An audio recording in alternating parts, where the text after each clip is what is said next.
Today we will illustrate how easy it is to connect WebTrit to a third-party PBX system.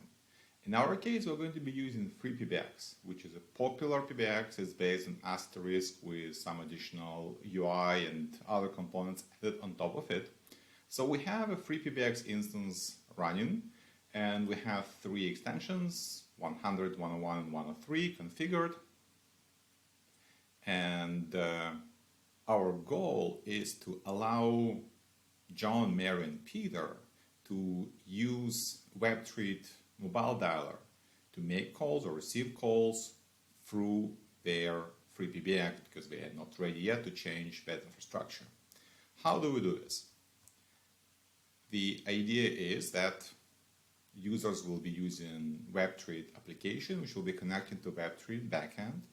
It will send calls to FreePBX, send outgoing calls there. It will receive inbound calls from FreePBX because it will issue SIP registrations on behalf of a phone. And in order to do that, it needs to know the actual SIP username and password of individual extensions, plus some additional information. And we don't want to make our end users to enter all of it manually. So we will use a tool called BSS Connector, which will connect to FreePBX through its own proprietary API and will extract that information so we can have automated activation on WebTrit side. What do we need to do to make this happen? Well, in addition to having the extensions configured, we do need to ensure we have API enabled. Let's create another application, machine-to-machine app, because we have two backends communicating, and this is going to be a WebTrit demo.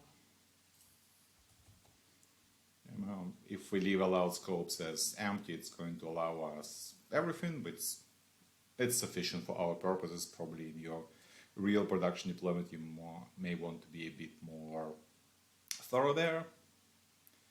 Okay, so we have created our API credentials. We have to make sure we copy that, and the next step, we are ready to start developing our connector code.